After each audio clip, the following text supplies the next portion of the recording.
Salut à tous et à toutes. Voici ma deuxième vidéo sur tout ce qui est banque, monnaie, argent, crypto-monnaie, bitcoin, etc. Et ces technologies-là. Et en fait, je vais faire un pont entre ma première vidéo, et j'espère que vous l'avez déjà vue. Si vous ne l'avez pas encore vue, je vous conseille d'aller la voir avant de venir sur cette vidéo-ci. Je mettrai le lien là en description. Ma première vidéo concernait les banques à travers l'exemple de la Deutsche Bank. Les banques et toutes leurs arnaques, leur blanchiment, leur manipulation des taux, comment ils manipulent les crédits hypothécaires en 2008, le crash bancaire, etc. Toutes ces fraudes sur des milliards et des milliards et des milliards, et qu'il leur suffit chaque fois de payer leur péripatéticienne au gouvernement pour qu'on les laisse continuer à jouer de la même façon et à tricher de la même façon, blanchiment, etc. Donc, on va voir que tous ces gens qui vont dire Bitcoin c'est une fraude, c'est pour les blanchiments, c'est pour les cartels de drogue, ils n'ont jamais eu besoin de ça pour que ça se fasse déjà. Hein. Et il faut des banques pour pouvoir faire du blanchiment. Donc voilà, ils n'ont pas attendu. Donc arrêtez de vous faire avoir à ce genre d'informations. Et on va en parler dans la deuxième partie de cette vidéo, où je vais vous montrer justement ce système, comment ils utilisent ce moyen à chaque fois pour manipuler l'opinion. Donc deuxième partie. On va parler du système bancaire. Vous avez compris que vous faites arnaquer, que c'est eux qui ont tous les pouvoirs. Ils peuvent imprimer autant de monnaie qu'ils veulent pour faire perdre la valeur à notre monnaie, et notre pouvoir d'achat, et la valeur du travail que l'on crée, que l'on fait, la sueur que l'on met a moins de valeur de plus en plus chaque fois qu'ils impriment pour sauver leur système malade, quoi. En plus, quand vous laissez de l'argent sur un compte bancaire, ça vous rapporte plus rien, puisque déjà, ils vous donnent plus d'intérêt, et en plus de ça, il y a l'inflation, donc en fait, vous perdez de l'argent. Donc le taux d'inflation, c'est la perte de valeur que le système impose. Voilà, c'est comme ça. Donc, à un moment donné, il faut comprendre voilà, que le système est rigged, il est fait exprès pour que vous perdiez en permanence. C'est ça, parce qu'eux, ils peuvent aller foutre dans leurs paradis fiscaux, ne pas payer d'impôts, ne pas contribuer au système, et quand ils perdent, c'est nous qui devons les sauver, quoi. C'est quand même l'enculade profonde, quoi. Donc, à un moment donné, il faut se poser la question, comment est-ce qu'on peut se libérer de ça, comment on peut relibérer l'humain de ça, et comment on peut reprendre notre souveraineté sur nos échanges, plutôt que ce parasite qui vient ponctionner à tous les niveaux, qui vient centraliser, qui vient vous dire ah ben non, c'est jour ouvré demain, hein, alors qu'eux ils tradent en permanence, ils font du fric en permanence, mais ah non, les ordinateurs vont se reposer le samedi, le vendredi soir, le samedi, le soir, ouais. Et puis on a des heures d'ouverture, parce que c'est les seuls qui, à 5 heures c'est déjà fermé, enfin bon voilà, donc je vous propose de découvrir avec moi un petit résumé que je vais vous faire là d'une vidéo. J'ai vu un gars qui explique très bien le système de manipulation via les médias alignés, collabos et tout ça. Ils savent très bien le faire au bon moment. Et par exemple, allez voir l'histoire avec les Rothschild et Napoléon et les annonces qui ont été faites que les Anglais avaient soi-disant perdu. Ce que ça a créé et comment ils en ont profité. Je vous laisse vous amuser à aller découvrir ça. Et donc, dans ce que je vais vous expliquer là, c'est le même principe. Donc, voilà, par exemple, septembre 2017, Jamie Dimon de JP Morgan va dire « Bitcoin is a fraud ». Donc, Bitcoin est une fraude. Donc, direct après, Bitcoin plonge de 24% parce que les gens revendent, tous les moutons ont dit « Oh, le dieu bancaire a dit que... » Et puis voilà, donc, là, tout le monde revend, et puis voilà. Et puis après, qu'est-ce qui se passe ? Eh ben, le dieu bancaire, qu'est-ce qu'il fait ? Il rachète comme par hasard derrière. Ça a été prouvé. Même chose avec George Soros. Début janvier, donc janvier 2018, il va dire « Bitcoin is a bubble ». Bitcoin est une bulle qui va exploser. Donc de nouveau, les moutons, hop. Donc il n'y a toujours pas de reprise de pouvoir, parce que tant que les gens croient que c'est eux qui ont la parole divine et qu'on se laisse manipuler, on ne reprend pas du tout notre pouvoir. Et c'est ça que j'aimerais qu'on puisse, via l'info que je vous partage, qu'on puisse reprendre ça. Donc 44%, chute de 44% parce que les gens ont revendu. Et qu'est-ce qu'il a fait après, comme par hasard? Son bureau a investi également dans le Bitcoin. Février 2018, Goldman Sachs va dire Most crypto will crash to zero. La plupart de la crypto va crasher jusqu'à zéro. Qu'est-ce qui se passe? Les gens revendent 27%, ça plonge de nouveau. Et qu'est-ce qu'il va faire lui après? Comme par hasard, justement, peu de temps après, il va développer son desk, voilà, il va développer sa plateforme de trading, et il va en racheter une aux alentours de 400 millions de dollars.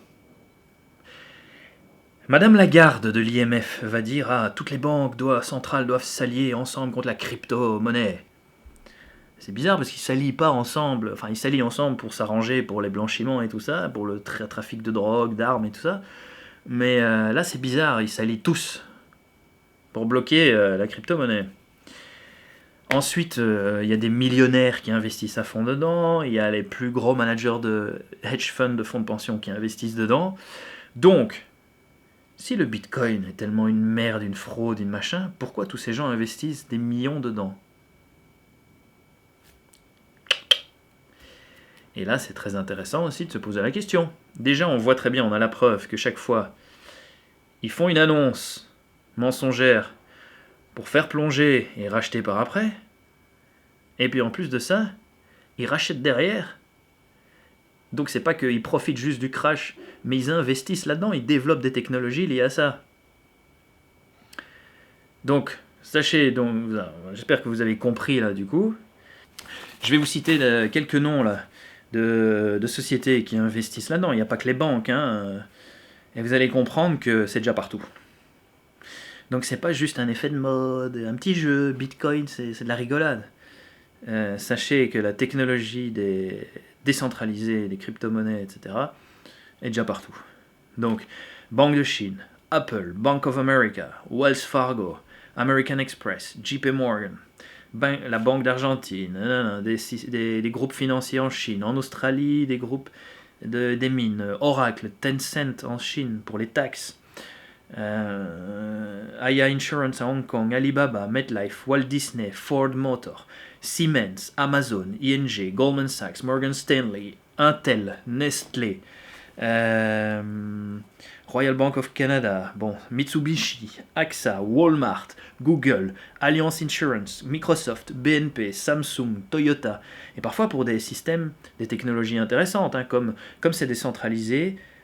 C'est ça qui est intéressant, c'est qu'il y a beaucoup de technologies intéressantes, mais ça dépend qui va les créer et si c'est centralisé ou pas. Et c'est là que c'est très important de faire très attention dans quoi vous allez investir et si vous voulez un futur intéressant pour l'humanité, parce que là on a une possibilité complètement de changer le système. Si on choisit les projets qui sont en notre faveur pour l'aspect privé, pour soutenir des projets, par exemple d'écologie réellement, où il n'y a plus un système centralisé qui va décider de tout, où on a contrôle sur tout. Donc, ça va être un choix entre vraiment une libération réelle et une centralisation encore pire. Parce que là, il y a Facebook qui est en train de sortir son coin qui s'appelle Libra. N'oubliez pas ce que je vous ai dit précédemment. Il s'appelle LibraCoin. LibreCoin. Comme la Federal Reserve aux États-Unis qui s'appelle Federal alors qu'elle n'a rien de fédéral, elle est juste privée. Et personne n'a accès au compte à l'intérieur. Bitcoin, ils vont vous dire que c'est une fraude, mais Bitcoin, on peut voir les comptes. Ah ouais, c'est pas privé Bitcoin. Donc voilà, maintenant vous avez compris avec tout ça que tout est de la manipulation et qu'ils sont tous en train de vous manipuler et qu'ils sont tous dedans dans la technologie. D'accord? Donc c'est là, c'est partout et c'est déjà très très bien utilisé justement là où les gens en ont le plus besoin pour conserver de la valeur. Par exemple au Venezuela. Quand il faut aller chercher votre pain avec une brouette de billets, les gens vont préférer mettre leur valeur dans un système qui est décentralisé, qui est censorship resistant, qui est contre qu'on ne peut pas censurer puisque vous avez vos clés. C'est comme si vous aviez votre petit coffre-fort. Les banques ne vont pas pouvoir aller ponctionner dessus. Et c'est ça qui est important de savoir, et je vais en parler maintenant dans cette troisième partie, c'est que Vous connaissez le principe de bailout, donc c'est quand vous sauvez avec votre argent, c'est les banques, enfin le gouvernement qui utilise votre argent plutôt qu'utiliser dans le social, dans les hôpitaux, vous voyez bien, ils cassent toujours là-dessus, parce qu'il faut rembourser des dettes énormes qui seront irremboursables, des milliards, allez voir la dette de chaque pays. Donc toute votre vie, vous allez payer pour rembourser leurs potes, leurs amis, leurs Mac, voilà, pour les sauver quand ils perdent, quoi. Donc ça c'est le bailout. Maintenant il y a le bail-in qui a été légalisé, et donc ils vont pouvoir ponctionner directement sur vos comptes. Allez voir comment ça s'est passé à Chypre. Donc maintenant, dès qu'ils vont perdre, ils vont pouvoir prendre dans vos comptes, bloquer les comptes, vous n'allez pas pouvoir récupérer, tandis qu'avec la crypto-monnaie qui est décentralisée, tant que vous avez vos clés à vous, et c'est ça le principe qu'il faut comprendre, parce qu'il y a plein de systèmes actuellement qui sont encore centralisés, des systèmes pour échanger la crypto-monnaie. Dès que vous allez là-dessus, de nouveau c'est comme une banque, et si elle décide de crasher ou qu'elle se fait hacker, comme ça se passe en permanence, vous perdez votre argent. Donc il faut bien, il faut apprendre à détecter les systèmes qui sont en train d'être développés et qui sont en train d'être développés à notre avantage pour du décentralisé, pour le côté privé, où on garde nos clés privées. On garde accès à nos... C'est ça le concept qui est peut-être dur à comprendre au début, mais qui est génial. C'est que vous pouvez conserver toujours votre argent, quoi qu'il advienne. Et ça, ça les embête un peu. Genre, le LibraCoin de Facebook, il va pas vous permettre ça. Hein. En tout cas, avec leurs données sur vos profils et tout, et ça va être un truc monstrueux.